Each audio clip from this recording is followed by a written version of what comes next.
Happy Tuesday, guys. Welcome back to another episode of Eat, Train, Prosper. This is going to be our December Instagram Q&A episode. For future reference, we do about one Instagram Q&A episode every single month. So if there are any kind of burning questions that you have that you would like Brian and I to go in depth on and give you a contextually dependent quality answer, just know to look out for that, or you can ping us anytime and let us know. But before we jump into these questions we have this week, Brian, what's going on? Updates every week. Got to tell the people how we're living, you know? For the people, Aaron and I got to hang out this last Thursday while he was here at N1, so that was super rad. He and his lovely girlfriend Jenny came over and we cooked dinner, and they got to hang out with the kids. So that was awesome. I'm sure you guys probably saw the pics and some of the stuff that Aaron got to do over at the N1, and through our conversations and through those pics and stuff, I'm just like, I'm so giddy. I can't wait to go this week. So today is Tuesday as we record this, and I'll be heading over there on Thursday. So super hyped for that. And then I think the episode the following week will be Aaron and I basically talking about our experiences there. So hopefully if you guys are interested in that, that'll be something to look forward to. Regarding my updates, I have a few short ones and a couple longer ones. So I'm going to hit the short ones real quick and then pass it over to Aaron here. First one is my sleep is much better already. So I know that was a concern of many people who contacted me on DMs afterwards.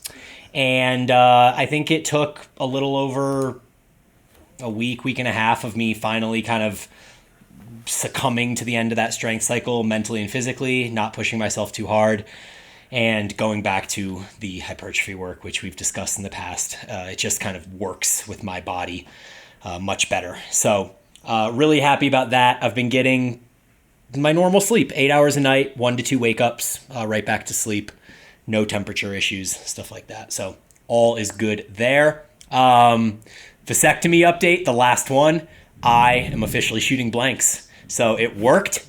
And I'm no longer in pain. So actually, guys, hey, science works. It just sometimes takes longer than what they tell you. So 7 to 14 days turned into 2.5 months. But we're here, and I guarantee like 10 years from now, I'm going to look back, or even telling my son in like 25 years, I'm going to be like, dude, just get it. It's not that big of a deal, you know? But in the moment, it felt so all-consuming. So I just think that's kind of funny how time changes perspective so much. Sure does. Yeah, and then that's the last of my short updates. So let's jump over to you, and then we have a couple discussion topics in my next few updates. Yeah, one thing that I wanted to say is I'm interested there's no way we can really find out, but with the sleep returning to like your normal baseline, I wonder how much of that was just like a mental contribution of like, okay, the strength cycle's over, like it is what it is, I've made my peace with it, I'm going back to like what I want to do now, and not just kind of, you know, like the mental shift, just removing stress, right? Yeah. And what that could do. So well, it didn't happen immediately. That would be the one thing I'd say. Is it's not like I was like, okay, strength cycle over, sleep is great again. You know, it was like it kind of took like 7 to 10 days or something like that. Oh, okay, 7 to 10 days. Yeah, okay, yeah. That makes a lot more sense than it could be just from not doing that work, right? That really heavy, very stress imposing work. So for me, I'll keep it pretty quick. Obviously, Brian and I, in next week's episode, so by the time this one will be coming out, we will be recording the one where we will give the full N1 update. So what I don't want to do is kind of do it over 2 episodes, because right now I have all of the perspective gained. Brian is going to get that perspective within 48 hours, and then we'll do a big follow-up episode on everything of our thoughts from the N1 practical. But I will say it is absolutely fantastic. I've had multiple people reach out to me and be like, oh, is it worth the money? And like, I even told this to Kassem, I'm like, I think you guys should be charging more for this. Like because everyone's selling out. The amount of quality information and hands-on practice you get is absolutely fantastic for the cost. There's, in this day and age especially, not many things where you pay for and you feel like you got value for your cost, tenfold. And I will 100% say that I feel that way. And I will like to go back and do it again, which is really, really crazy to say because I'm only, 5 or 2 days out of it. Yeah. But the N1 practical is absolutely fantastic. You said, hold on real quick. You told me there was one guy who was on his 4th practical. His 4th practical, yeah. And my first thoughts, like when he said that, I was like, what the 4th time? Is he not paying attention or something? And within like a couple hours, I was like, okay, I know why he's on his 4th practical. Because some of it, a lot of it is so new and so in depth on human anatomy and biomechanics that it's not something that you can just like take some notes and remember. Like it, and some of the positions and stuff are so subtle, but have these, impactful, I guess, changes from those subtle angles. It's not like trivial to learn. So when then a couple days later, I'm like, okay, fourth time makes a lot of sense. He was a local guy too, so it was a little bit easier to come by 4 times. Yeah, totally. I was just gonna say that, going through, so before you start the practical, you have to complete 2 of the modules of the biomechanics course. 2 of the 20 modules. 2 of the 20, yeah. Course. Yeah, so but it is cool that you get that as part of the practical. So you basically become like N1 biomechanics, like certified or whatever. It's not just like attending the practical, it's the combination of the 2. But going through the first 2 modules as I'm doing right now, they're not the fun, exciting, like programming stuff that you want. Like, when should I use length and short supersets or short length and supersets? It's like literally taking me back to my anatomy classes from college, which were not my thing. I remember taking those like for a sophomore or junior year and just not being into it because I was just so new to college and the experience and having fun. And I was like, man, there's so much memorization. Like, I don't want to spend all my time doing this, and it really like, it reminds me of that experience, except now I am interested in it. So when we're talking about like the 3 different adductors is like Magnus and brevis and all this stuff, I'm like, oh man, this is so crazy. Like, I'm so interested in this. And back then I had no context of how it would even relate to my life. Like, if I could see myself now and know that I was like a trainer and I had this program and I was into N1 biomechanics, and I'd be like, man, back in 2002, I really should have paid attention in that anatomy class more. But now with the interest, it's cool how it changes your perspective on the learning. So while it is super complicated, and I can see why that guy went there 4 times, it is definitely a different experience to be interested in the material you're learning. 100%. And like, that's one thing that's cool is I think all of the cohort groups, but everyone in the group was super, super cool, super interested in learning, always very helpful to everyone else. Like, it is just a very great, wholesome, like overwhelming experience, to be completely honest. Very, very cool. So, well, we'll do it more next week. Definitely. Yeah. Other update I have is my coaching is open again. So by the time this episode drops, we will be heading into like the latter half of December. The next client intake will be January 3rd. There are so many cool updates coming to the Stryker Nutrition Co. Metabolic Performance Protocol, one of which being a dedicated education course alongside. So doing a lot of really, really kind of just industry, like kind of bleeding edge type things there in terms of how my coaching works. So it's, one-on-one nutrition coaching. We have weekly semi-private live coaching calls. There's also that education course that goes along with it. A lot of data. I'm trying to really push all of my clients that are starting now to give me a DEXA when we start, to give me a full comprehensive weight loss panel for lab work when we start, so that we can track these objective metrics. Helps us make better decisions, get you closer to your goals faster, and uncover maybe some things you didn't even know about that we need to prioritize. So really just taking the nutrition coaching experience much more outside of just food to kind of encompassing lifestyle, health, lab work. So my whole goal is to kind of, bridge that gap between trying to get jacked and look good with making sure that everything on the inside from a health perspective is top notch, and giving you the tools to understand how to do that and pay attention to it for the rest of your life. So if that sounds cool to you and you would like to submit an application, you can find that on my website. Schedule a consult with me. I'll be open up. So like I said, by the time this episode drops, those will be open, and looking forward to speaking with some of you. It's really cool to see the way that your business and the way you approach things has evolved over the last couple of years. And Kim and I were even talking the other day about how cool it is that both you and Pitts are using your software skills to further yourselves in the exercise or fitness industry or nutrition coaching or whatever it is. You're using that background that you have to be able to create really cool stuff. And an awesome way to mesh those two worlds. Yeah, I feel very, very fortunate for my time spent as a software engineer and my basically just technical chops as, not only just a solopreneur, because there's so many different things that goes into running a business, as you obviously know, but just the objectivity that I learned, from my time writing code and stuff like that, and how I've really applied that to kind of carve out my own kind of niche of coaching. Mm-hmm. Totally. Love that. Cool. So a couple short updates from me. While Aaron was learning all the biomechanics things at N1 this weekend, I hopped on a podcast with our buddies Abel and Dave, Abel Chabai and Dave Maconi.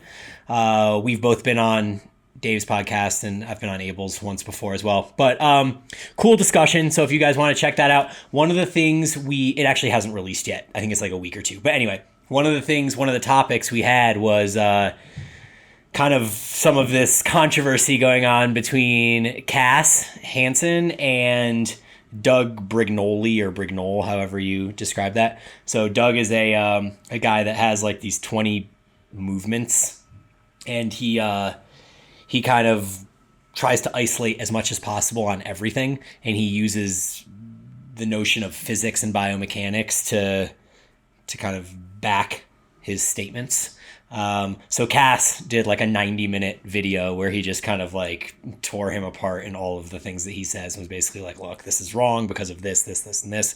So we discussed that a little bit on the podcast. So if you don't have it in you to listen to 90 minutes of Cass basically slaying Brignole, you can totally just check our podcast out, where we more or less summarize it in a discussion back and forth. But in that discussion, one of the things that I thought was really interesting is that Abel brought up is that he said after speaking to Cass, he went and did some kind of background on all the stuff Cass says about like iliac lat, lumbar lat, thoracic lat, and stuff like that. And he said there's nothing in Google about any of that. He's like, if you type in anything like regions of the lat or like iliac lat or anything like that, the only stuff that comes up is back to N1. So I thought that was really interesting because I didn't do that background research on my own, and I didn't know that going in. So I think that's just interesting context to kind of keep in mind through this whole thing, that I don't know if he created it, but he kind of realized it or made sense of it maybe. Do you know anything about any of that? I do. Okay. You talk about it in the practical. Okay. So one thing that Cass brings up, and he used multiple examples, is he's like,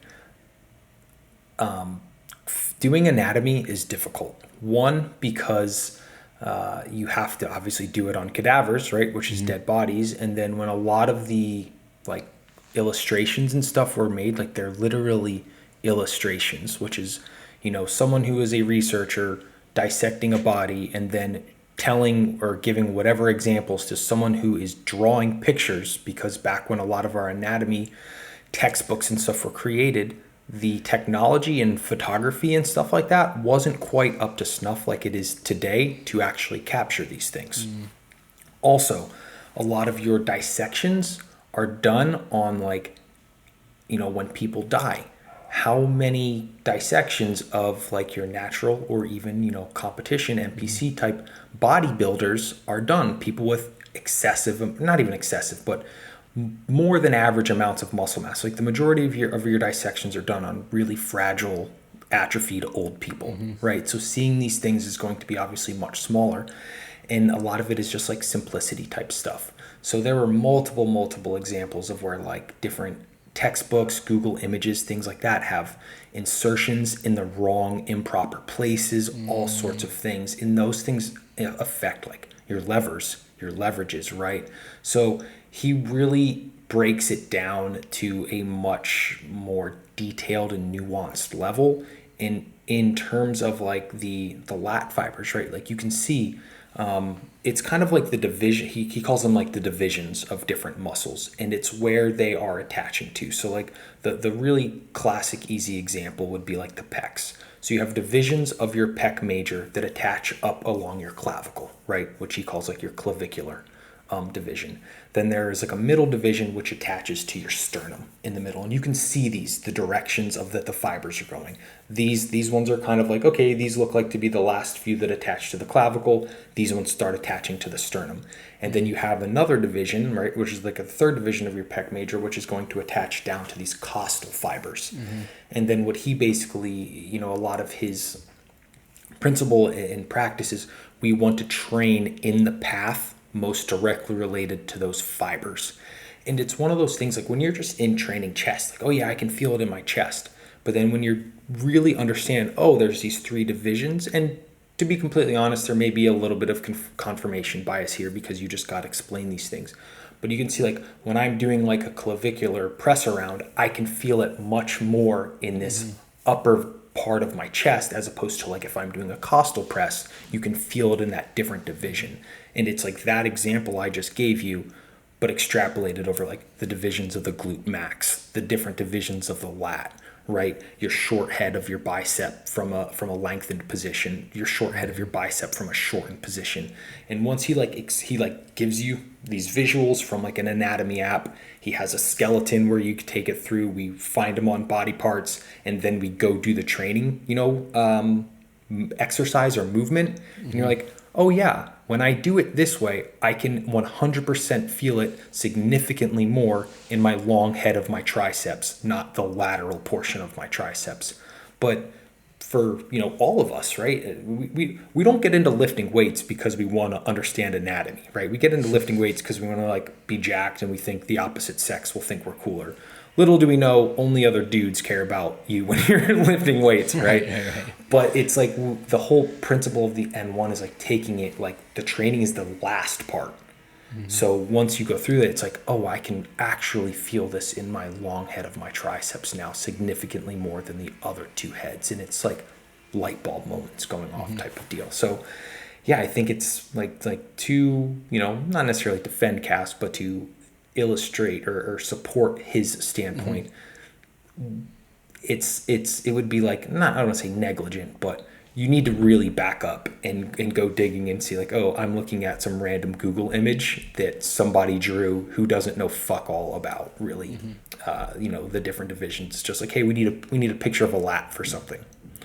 So, yeah, it really makes sense that it would be based on where it attaches. Because the pec example was perfect because you have the clavicle, the sternum, and then the costal down low. Same thing with the lat, right? You have the thoracic, the lumbar, and you have iliac. So it makes sense where those attach on the body based on those names. So he did kind of make up these names, but they're based in valid reason, more or less, would be kind of the way I would describe it. Yeah, I don't know if he made them up specifically. He may have. All I'm saying is I'm not sure. Yeah. Well, no, I mean, I'm just saying when you search for it, because I did that after Abel mentioned it, and literally everything, if you type in iliac lat, there is nothing except N1 content.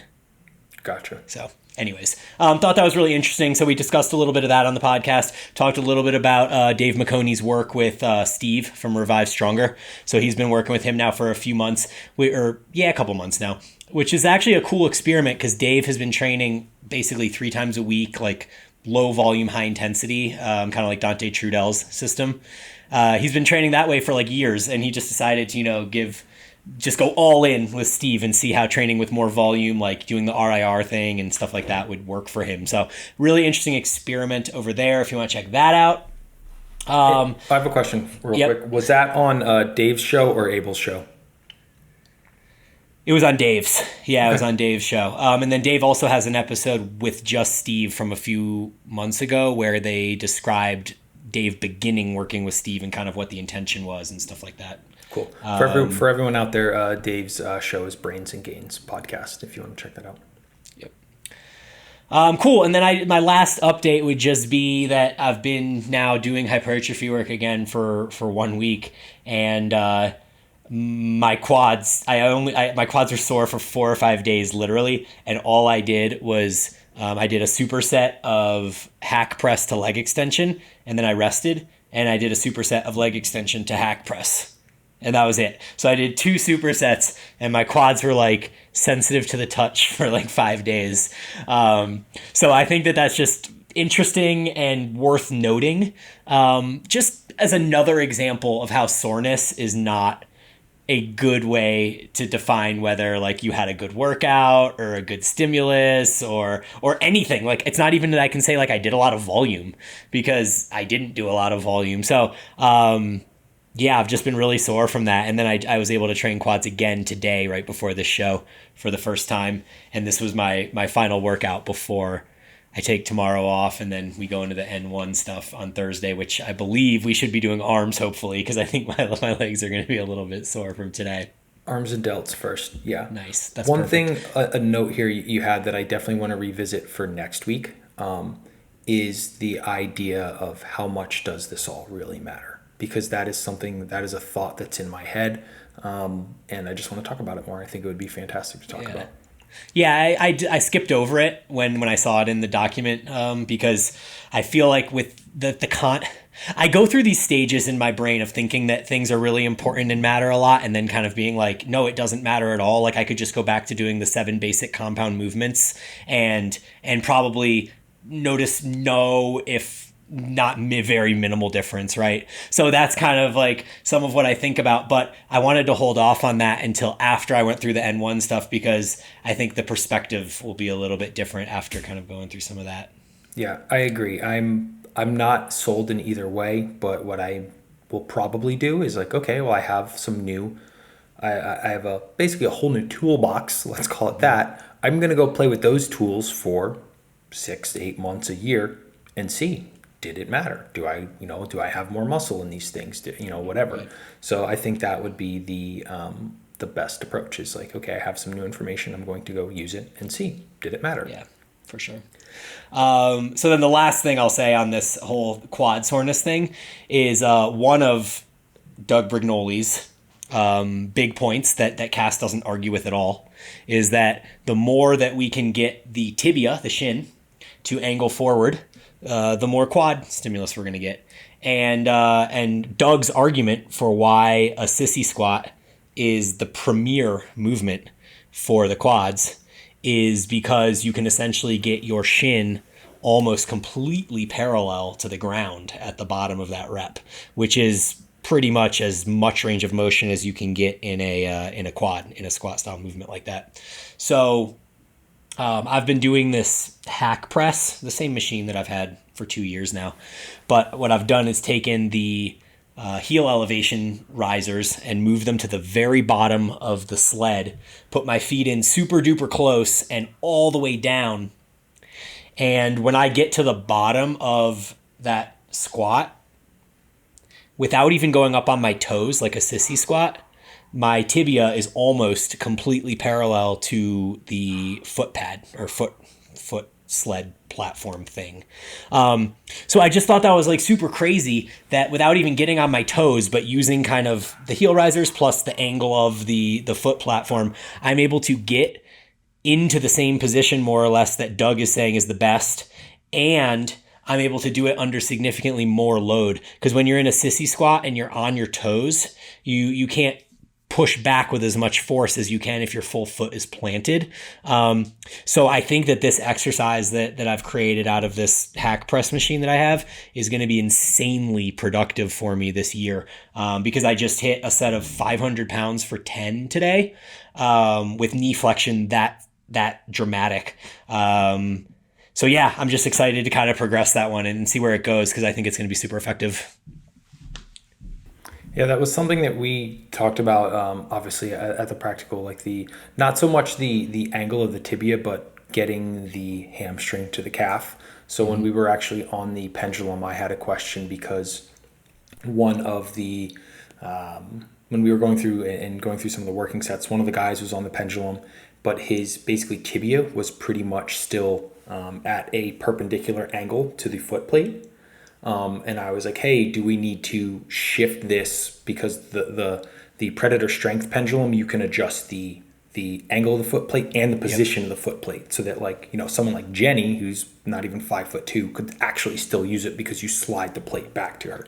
Which in like a normal pendulum, she can't even use it because she's standing up fully and her shoulders aren't even touching the pad yet. So, and what Cass has said was like, no, is that the tibia angle doesn't matter in where you have like a back supported basically type of machine, because you are still getting that full knee flexion because that hamstring is 100% folded around the calf, or folded down onto the calf. So that one was kind of interesting for me. A lot of it is really all about setting up little tweaks and stuff like that to find your perfect kind of an anatomical setup. But more on that next week. The one thing I did want to say that was follow up to what you actually just talked about.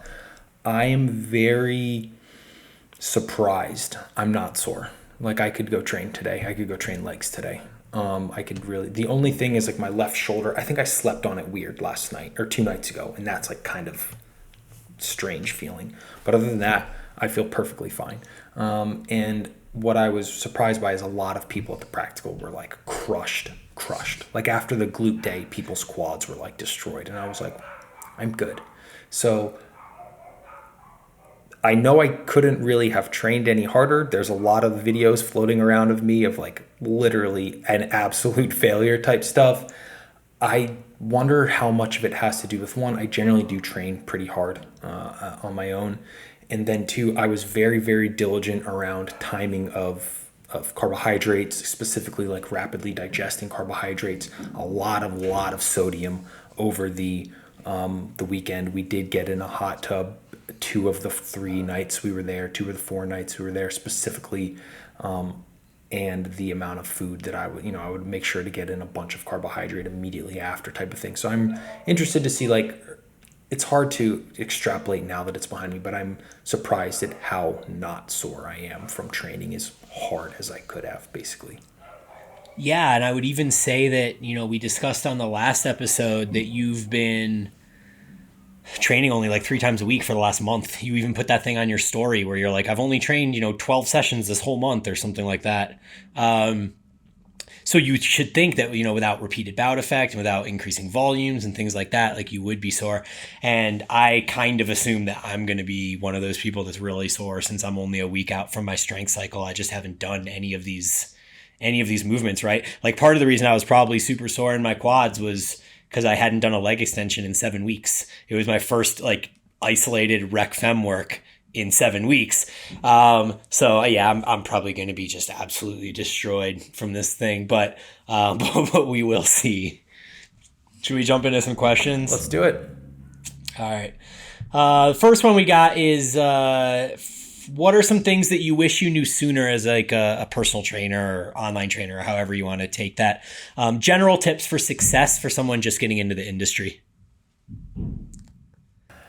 This one, I mean, it's hard because it's like when you're new at something, you don't know what you don't know, right? And one of the things that I feel pretty fortunate I did is I kind of diversified my information sources. And then if, I'm reading like 5 different books or I'm in like 5 different courses, not that I would recommend trying to do them all at the same time because you're going to crash and burn, but sort of like if all 5 people are saying are agreeing on like a topic, I'm like, okay, that's pretty much a law, right? Everyone agrees with that. I'm going to check that off.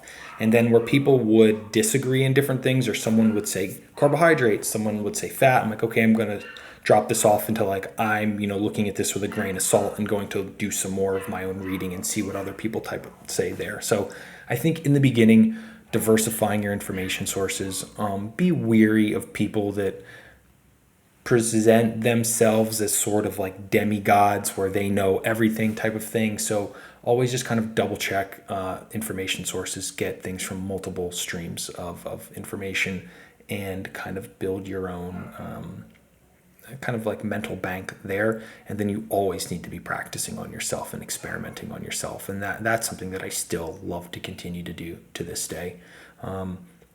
I think as like I'm obviously much more in depth on the nutrition side of things, but be an example of your product. And that is going to be, overwhelming marketing for yourself. I think a reason, one of the many reasons, hopefully, right, people listen to Brian and myself is because of the way that we look, right? We obviously walk the walk as much as we talk the talk. And I think that is important in this day and age as the industry is kind of flooding with people.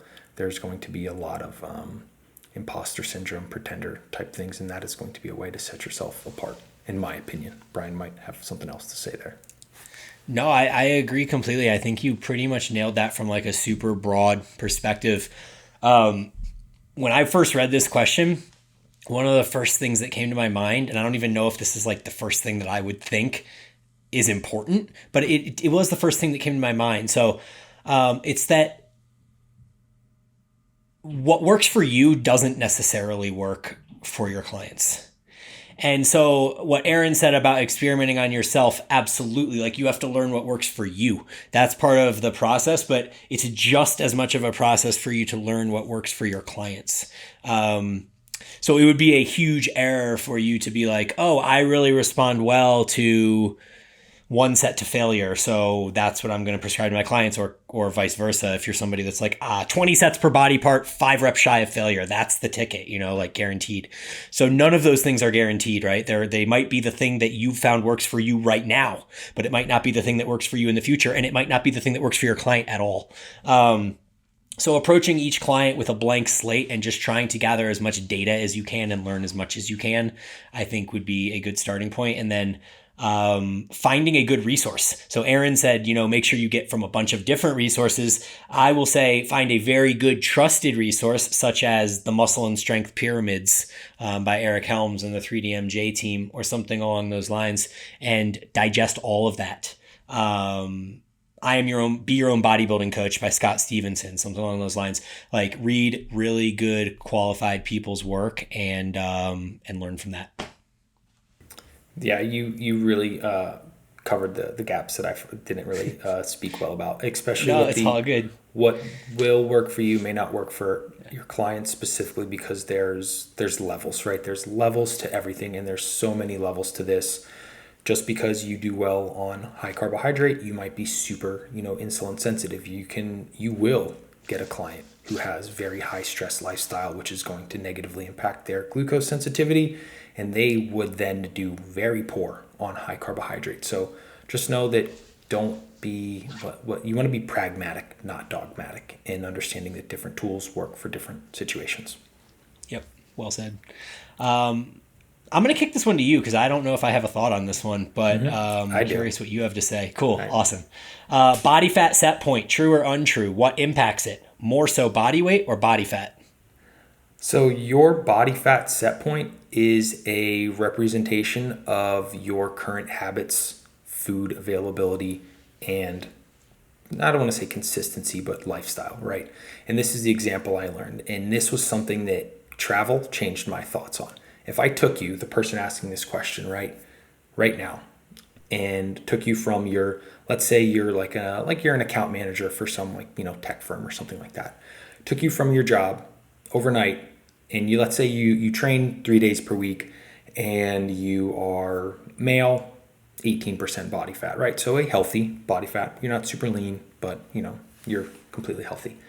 Tomorrow, you now live in northern Vietnam and you are farming in a village. Your body fat set point over time, probably over the next 2 months, will dramatically decrease because your lifestyle dramatically changes.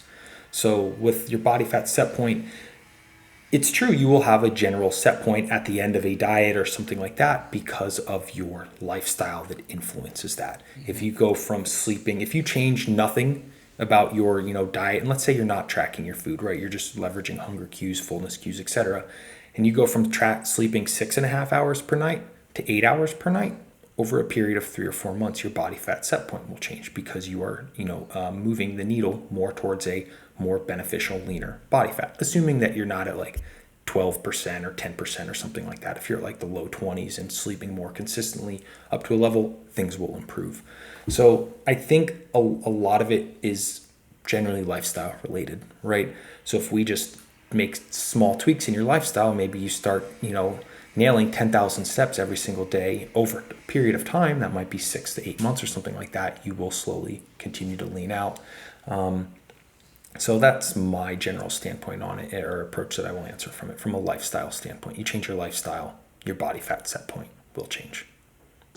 I anecdotally support that 100%, and that was going to be my response, was lifestyle, because it doesn't matter. Like if I diet down to 182 like I did, and then I just go back to what I know are my habits and the way that I live my life, I just end up plus or minus 195, like a few pounds here, a few pounds there. I'm just in the 190s. And then controversial. What's the word I'm looking for? Contrary? Contrary to that. if I end up at 210, like that takes work for me. I have to be eating a lot of calories, and they usually end up like to be poor quality because I'm just trying to get them in. So eventually the needle just comes back to center and I end up back in the 190s again. So I think lifestyle definitely plays a huge role on that one. Yep, I agree. Moving on. This one will kick over to you, Brian. Suggestions for specializing on a muscle group in the context of a general programming cycle like PARAGON. Yeah, so this is my girl Shantae, the movement maestro. We talk about her all the time. She's fantastic. I'm a big fan of her. Yeah, she's rad. Okay, so she sent me a DM to kind of expand on this because the question box only gives you so much. And sorry, 1 second. And basically, she follows the PARAGON program. And she's curious about her quads and her shoulders never get sore and feel like they don't really carry much fatigue. So she's wondering what would be the best way to approach this as far as prioritizing like lengthened movements, maybe doing more volume. She said, do I prioritize short movements if I feel fatigue building? Things like that. So she did add a bunch of really good context on there. And because this is a general program and therefore it has specific sets and volume numbers already programmed, predetermined. It definitely is something that you would need to track and be analytical about, right? Like, I wouldn't just wing it and be like, today I'm going to do more quads or more shoulders, etc. I would kind of keep some data on it. Note what you do. Like, do you add more sets in, which isn't a bad idea. Like starting off, I think if your quads never get sore and your shoulders never get sore, then I think a good place to start would probably be volume, assuming that you have your exercise execution in place. You know that you are, in fact, executing movements in the most optimal way possible. And then the second thing I would caveat is making sure that you are taking the current volume to the desired RIR. I feel like if you're doing 3 or 4 RIR on stuff and you're not actually getting into those reps where it slows down so much that you're grinding to the finish position or having to really exert maximal effort to get through the sticking point, then I would probably start there before adding volume because that's going to be a little bit more efficient and it's less of a sledgehammer. Like when you're talking about total stimulus to the body, going 1 or 2 reps closer to failure is going to be a significantly less increase in stimulus than adding a set. Where if you're doing 3 sets and now you're doing 4 sets, you just added 33% of volume versus doing an extra rep or 2. So something to keep in mind there as far as like hierarchy of importance. So exercise execution, intensity, proximity to failure, and then potentially volume. Beyond that, to address your lengthened overload and programmed as the adding volume option instead of adding another variable of like, here's a new movement to do. However, if you did want to take the route of adding new movements in, I would start with just 1 set of a new movement because repeated bout effects should allow you to do more of that over the course of time. And I would probably start with a short overloaded movement as it's a little less damaging and will have less impact on your recovery. So start by adding in maybe 1 extra set of like cable spider curls or something like that, a leg extension, something like that. And then if you're recovering well from that, then the next week, maybe you add a set of squats and a set of barbell curls or something along those lines. Or why am I saying biceps? Because you said shoulders. It would be lateral raises as the short movement. And then maybe like an anterior delt press or like a behind the back cable lateral raise, something that's a more mid-range or lengthened overload for the shoulders. So yeah, I think that's a decent way of approaching it. And just hit me up on DM, Shantae, if you want to talk more about this. The only thing I will add to that that's interesting because that was kind of my focus for the last entire year, quads and delts. Yep. There are some of us that are just kind of anatomically positioned to not have great levers for some of these things. And because specifically with Shantae, we know she works out in a garage, a primary quad mover is going to be like a barbell back squat, right? Or some sort of squat. Something that would be beneficial there is like maybe you get some heel wedges and you elevate to a degree that allows you to get that like full knee flexion and then really challenge the quads by, kind of disadvantaging. Yeah, okay, I was putting the axis on the wrong syllable. Disadvantaging the hips and something like that. So that's something that you could be like, because that was Brian and I to a T. I squatted 4 times a week, and I would get strong, my ass would grow, but my legs didn't really grow. And it's because I just wasn't really getting into that like full knee flexion, or they would shift back to where I was in a more advantageous position.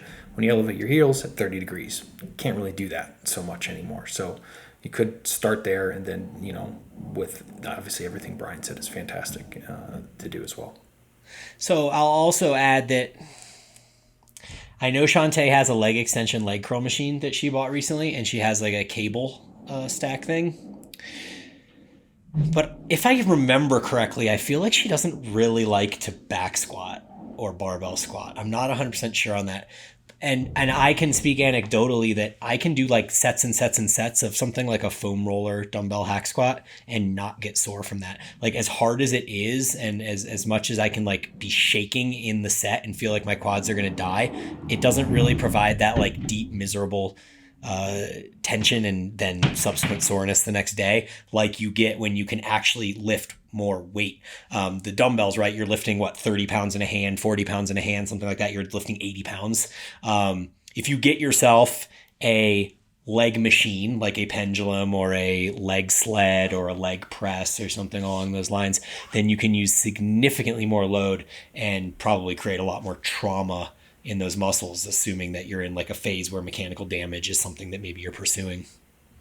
Exactly. Like you could, it's like you said, it's the loadability is a very important aspect. Yeah, absolutely. Cool. Well, that's all I got on that one. You want to say this next one? Actually, I'll address this one. So this guy, it's a little somewhat complicated of a question. This guy has 2 leg days a week, and he's doing a 9 sets for hamstrings and 10 sets for quads a week. He's currently, I guess, splitting it 6 and 4 and 6 and 3 across quads and hams in his 2 sessions. And he's wondering how we would split those sets and if it would be too much for him to do 3 times a week, but split that same amount of volume across 3 times a week. What do you think? Any thoughts? So first I'll say, I think at that level of volume, splitting it up between 3 times per week, it's not enough volume to necessitate 3 times per week. And I don't think you can do enough hard sets in a given session to elicit a sufficient response per session when you're splitting that amount of volume up. So if you increase that volume by 50% and went to 14 and 15 sets, then you may be splitting it up between 3 sets. So it depends on the type of volume, and I really don't want to use this answer, but it really does depend. So let's say your quads are at 10 sets right now. First, how much of those sets are shortened overload, which is going to be less like metabolically and mechanically damaging, or lengthened overload. So if you're only doing 2 sets of leg extensions or something like that, let's do that on our one day, and then make sure that we're stacking our lengthened overload on that as well.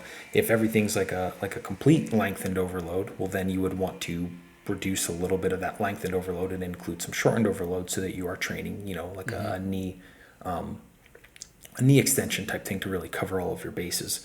So it's really hard to say, but first you want to look at which movements you're doing and whether it would make sense to have one with a different one or something like that before really looking into how splitting the sets would be best. You want to look at how splitting the exercises and which ones are lengthened, which ones are shortened, which ones are more damaging type of thing. Because let's say you're doing the pendulum, right? Let's say you have 3 brutal sets of the pendulum, and you're taking those to a 1 RIR. I might say, hey, if those are super fatiguing, let's only do 1 set of leg extension. After that, there are your 4 sets for leg session 1, and then move the other 6 sets to your leg session 2 if they're not as brutally overloading and damaging and challenging as that pendulum would be. Brian, what are some other ways that he can take this? Yeah, I agree with pretty much most of what you said. I also think that if you're doing 10 sets and 9 sets respectively for those muscle groups, that splitting up into 2-3 times a week is probably unnecessary. If you were to split, like Aaron said, you would probably want to do it as the result of having more volume to do. So I'm going to assume that you have like a decent mix of length and mid-range and short overload. I'm going to assume that you probably work out in a Globo gym, because I don't know that you'd be counting like sets of quads and hams if you were just working out with free weights, would be my assumption. I could be wrong there. But I'm going to assume you are. So I think the way you have it set up is actually pretty good, man. I'm assuming it's 6 sets and 3. So 6 sets of quads and 3 sets of hamstrings. And then the next session is 6 sets of hamstrings and 4 sets of quads. So you have 1 kind of quad bias day and 1 more hamstring bias day. That would be the way I would split it up too. So I would just say that, if you are looking, if there's some reason you want to do 3 times a week for legs, I would see primarily if you can add more short overload movements, like potentially more leg extensions and leg curls as a way to increase volume, because those are going to be less damaging for you. And then the other option is you could work slightly further from failure. So maybe you're doing 1 to 2 RIR on most stuff now. You could drop that to like 3 RIR, and then you could probably add 4 or 5 sets to your week. And then that would give you reason to potentially split that across 3 times a week. But personally, I've just found that trying to train the same leg muscle 3 times a week, it just doesn't recover in time. I've never had as good results personally doing it that way, even if volume is equated. I just do better, having 4 or 5 days of rest between, quads and 4 or 5 days of rest between hamstrings. I have nothing else on that one. Cool. Number 5, when to know you've maxed out a client's caloric intake level. So I'm assuming this is in relation to like a gaining period. So the first thing I will say is the client's biofeedback will pretty much tell you. So hunger will pretty much go away completely. Maybe in the morning, something like that, there will be a little bit more. The client will generally have to resort to lesser quality options or somewhat semi-processed forms of what could be a quality option. So thinking of going from like a fruit to like a not from concentrate orange juice and apple juice, something like that. Putting oats or like cream of rice or something like that inside like smoothies to help just get extra carbohydrate in. So generally hunger is going to tell you weight will start climbing week over week pretty much. And body composition will take a turn for the worse generally within like a 2 to 4 week period. So this is something that I see with clients. I know it for myself. And then you can kind of feel that like, okay, I don't really look so hot anymore. And that's going to be relative to every client, right? That's going to be a little bit of subjectiveness there. The one thing I will say is clients are scared of putting on weight. Clients are scared of putting on body fat. Hell, we all are. Make sure that the gaining period has produced some tangible form of improvement.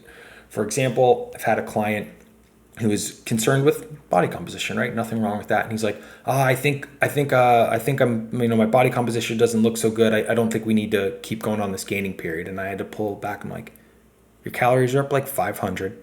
You're not even up 3 pounds. Like if we just diet now, you're just going to look the exact same than we did before. Like you've put on 3 pounds.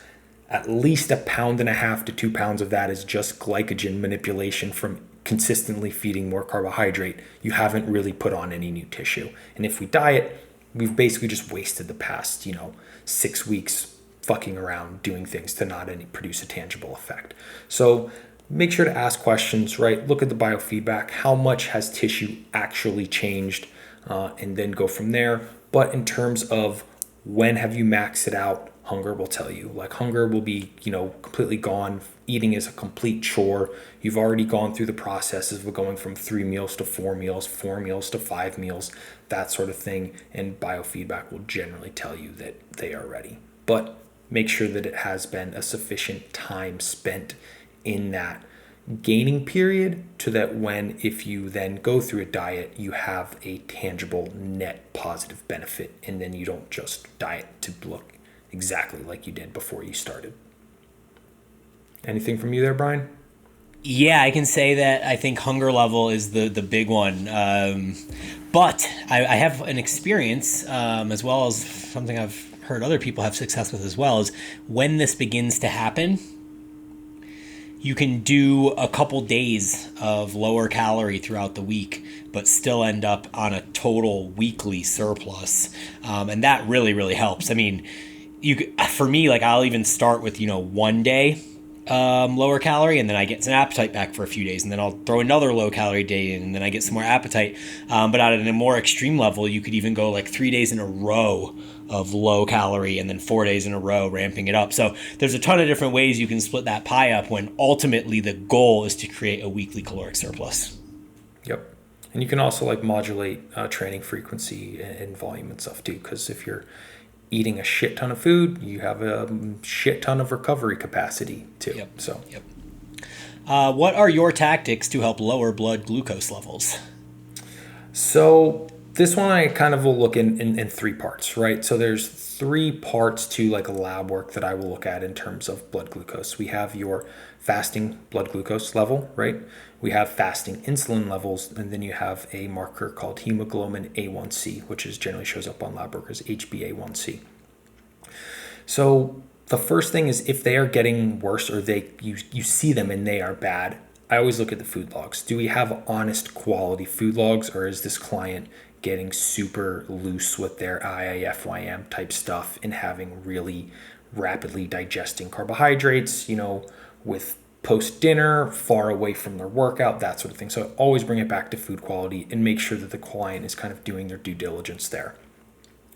If I see the fasting insulin is creeping up into the like teens, low 20s, that is a hard, hey, things are not looking good, right? This is going to be pushing that fasting blood glucose up.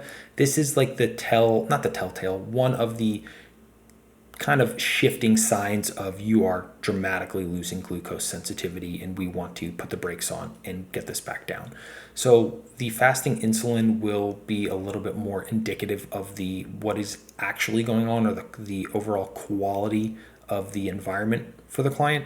So the fasting insulin I am most concerned with. So for example, if I just had a client recently, HbA1c was a little bit high. Fasting blood glucose came in at like a 103, I think, but the fasting insulin was super low, like in the 2s. And that let me know, okay, so it could be a little bit of a snapshot thing. They could be having like a stressful period where we're getting like not artificially inflated blood glucose levels, because obviously they are objective from the lab work, but it's not showing that the pancreas is consistently producing more insulin to keep up. So it could be a liver thing. Is there any kind of maybe detox pathway issues going on? Are they maybe just drinking a lot more? Are they in a higher stress period of their life and they are coping with alcohol, which is very natural for a lot of the population? That is something to look for as well. Looking to sleep a little bit more. And then see if they are exhibiting any other kind of signals of the glucose sensitivity issues. Like, are they getting really sleepy in the middle of the day? Are they feeling sluggish after they're eating? Or if all the biofeedback looks really, really good and those numbers are just creeping, it could be time to just bring food down. So that is something that you will generally see if you're going through a gaining period. Your body generally is resistant to putting on weight past a certain threshold. Like if you're just super shredded, right, your body wants to establish some body fat. But it's not like our body wants to put on a bunch of weight. So it will send us signals in terms of lab work that this is happening. So it might be that you need to pull back a little bit on the gaining period. You could try pushing some carbohydrate over to dietary fat, but you want to continue to monitor, because there are some people like myself, my blood glucose numbers and HbA1c will do worse on higher fat than higher carb, which seems very counterintuitive, but I see it on my lab work. So just know that there's a lot more than just the carbohydrate you can look at, right? Look into the liver, which will be impactful as well. So if their liver enzymes are really, really elevated, or their like alkaline phosphatase is off as well, that could be indicative of like an artificially, not inflated, but an artificially misrepresentation that, they need less carbs or something like that. And then do their circadian rhythm patterns match what you would expect? Are they one of those people who are super, super wired at night and are dragging ass in the morning? That might give you like artificially low blood glucose levels because their cortisol isn't rising and peaking like would someone with a normal circadian rhythm. So just know that it's kind of a can of worms, but there's some different checkdowns to look at and pathways to explore if you see those creeping. Yeah, I actually was going to ask you a question and then you answered it right at the end. So I was going to ask if this is something like if you could try lowering carbohydrates down, or if it really is a matter of just total food volume coming down. And you answered that because you are one of those people that didn't respond to the carbohydrate lowering down piece. But would you say that for most people, I mean, you can't really put a percentage to it, but like the majority of people would probably respond to lowering carbohydrates versus having to lower food volume as a whole? Potentially, especially the type of carbohydrate, right? So it is uncommon that you will get someone with like high blood glucose values or concerning blood glucose values that has true food quality, like expectations matched or met. Like, it's uncommon that you're going to be eating like rice, potatoes, vegetables, fruits, and have that. It's generally like when other things start creeping up. But it depends. So one of the things that's, and I hate saying that, but it is true. One of the things that's nice is testing your blood glucose levels. Like, I mean, blood work, it's pretty inexpensive from Life Extension, $30-$40, or you can get a glucometer and check it every couple days in the morning and track your trends there. And again, one of those costs like $30-$40. But you have to prick yourself, every morning. Or if you're super, super interested in it, there are continuous glucose monitors offered from private companies. The two that I know you can do it, one is called levels.io, I believe. The other is NutriSense. Here in the United States, we are in one of those weird loopholes where you like cannot get a continuous glucose monitor without like a prescription for a majority of things, except for these companies. They both use the Freestyle Libre. If you are in, international, you should not have those restrictions. But if you're really, really, concerned or curious, the CGM is fantastic. I've done it multiple times myself. Cool. We have 3 like super fast questions that I think we can answer in a matter of like 2 minutes. So let's do this real quick. Is dark chocolate a healthy fat? I would say so, yes. It is one of my frequent fats that I will include, pretty much weekly. That being said, it's relative to how much fat your diet has, right? So if I'm in a calorie deficit phase and I'm only eating like 50 grams of fat per day at the latter end, am I going to be having dark chocolate? No, because the density to, benefit ratio is small. When I'm at maintenance or in a surplus, like, yeah, I mean, dark chocolate, especially the darker you go, so the more percentage of like the cacao that is in it, you get more micronutrient density. I mean, it's great for like magnesium, some polyphenols, stuff like that. I've even actually started putting just cocoa powder in my pre-workout meal just to get those extra polyphenols. In the powder itself, it's unsweetened. It still has the polyphenols, but the macronutrients on it are super aggressive. It's like, 1 gram of fat, maybe like 2 carbs or something like that. I just learned that white potatoes have more potassium than sweet potatoes. I never knew that. Yeah, remember, I mean, at least I used to think this, like potatoes were just like unhealthy and bad and you shouldn't eat them. It's like one of the like craziest fallacies of nutrition there ever was. Yeah, totally. Okay, next question. Does organic food actually make a difference? Man, this one is really, really hard for me. I will say I do not feel strongly in either way. There is a lot of people like your Lane Nortons and stuff like that will say that there's like no, research that supports that it is going to be more beneficial and it's basically just a cash grab type of thing. I will agree that that is what a lot of the research comes to suggest. However, I'm hesitant in believing that, having glyphosate on all of our foods for Roundup and all of that shit is actually, a net non-issue with our lives. If you just look at, the food quality from Brian and I are in our 30s, like our parents' ages until now, like the lot of the health things that were just then aren't now, and the landscape of food has changed dramatically. It's hard for me to say, I'm sorry, but I can't give you a strong answer in either direction. Yeah, my response was just going to be that the research seems to be confident that it doesn't make a difference. And yet there's enough people out there that swear that it makes a difference, to the point that I don't want to believe they're lying. Like, they probably have experienced something positive from it. My mom, as an example, has literally been eating organic since I was a little child. I can't remember the last time she bought a single item that wasn't organic. And she comes over to my house, and every question, I'm like, here, do you want to eat this? And she's like, is it organic? And I'm like, no, I didn't buy organic. She's like, no, I don't want it. Like, she won't eat food unless it's organic. She's almost 70 years old and is like the healthiest person I've ever met in my life. Like, her body inside and out is just functioning at a super high level. So there's an N of 1 for whatever it's worth.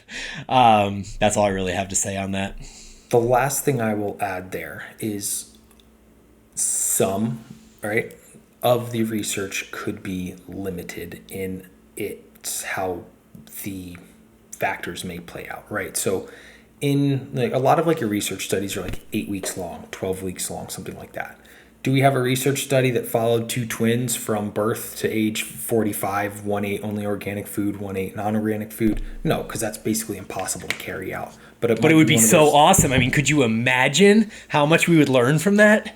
Yeah. So I think that's one of those things in if I were to say in defense of the organic foods, it might be one of those things that it is the slow compounding, marginal discrepancies compounded over decades of your life where things may change. It's not going to be in a 2 week, month long, even maybe a year long period where it might be detectable or something like that. Yeah, no, I fully agree with that. That was actually going to be one of my points and I forgot to say it. So I'm really glad you brought that up. The last question might even be the shortest one we'll ever address. Do we need to load creatine? The TLDR is no. Unless you maybe want to affect your digestion negatively for a little bit. Creatine works by saturation, so you eventually reach saturation over a period of time after just taking those, approximately 3 to 5 grams per day. If you're a smaller person, female, 100 some pounds, maybe you can go with the 3 grams. If you're larger, Brian or my size, you can go with the higher 5 grams. Eventually you will reach saturation, and then you will have all the benefits of creatine. The theory behind loading is you get to that saturation phase faster because you're just putting a shit ton more in your body. However, most people experience GI issues. Or I shouldn't say most. Some people experience GI issues when doing this. I just had a client do this, and he's like, oh, my stomach's a mess this week. I was like, did you add anything new? He's like, well, I started taking the creatine. And I was like, did you load it? And he was like, yeah, I know you said not to, but I just followed the instructions. And I was like, why? I specifically told you not to do this. So yes, please do not load it. Your gains, your extra rep on that, bicep curl can wait 12 days until you reach saturation. Just wait. 100% co-sign all of that. And then I'll additionally add, because I get this question a lot too, is whether you should take creatine at a certain time before your workout, after your workout, anything like that. And it doesn't matter because it's a saturation thing. It's either in your system or it's not in your system. It doesn't act acutely. So just take 5 grams a day and just forget about it. Yep. What I say is I just put it in my protein shake. Simple. Yeah. I have a protein shake pretty much every single day, except when I was at N1, I actually didn't end up having them, but I still take it on my non-training days because I have a protein shake on my non-training days because I keep my food feeding frequency as consistent as possible. Just put it in there. Very, very simple. That's all she wrote, man. Next week we'll talk about N1 and should be a good chat. It will be fantastic. As always, guys, thank you for listening. Brian and I will talk to you next week.